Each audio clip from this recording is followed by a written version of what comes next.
இயேசு கிறிஸ்துவின் இன்ப இனிய நாமத்தில் வாழ்த்துகிறோம்.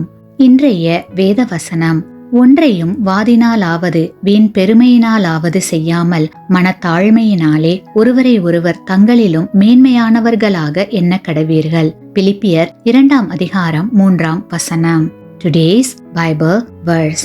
Let nothing be done through selfish ambition or conceit, but in lowliness of mind let each esteem others better than himself. Philippians chapter 2 verse 3.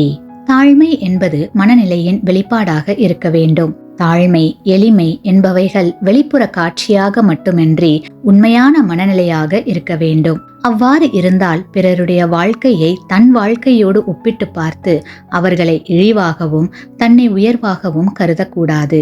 மற்றவர்களை காட்டிலும் தன்னிடத்தில் பாராட்டக்கூடிய உயர் குணங்கள் இருப்பினும் தன்னை தாழ்த்தி பிறரிடத்தில் குறைகள் இருந்தாலும் அவர்களை மேன்மையாக கருத வேண்டும். ஏனெனில் அவர்களுக்காகவும் இயேசு கிறிஸ்து சிலுவையில் மரித்தாரல்லவா. ஆமேன்.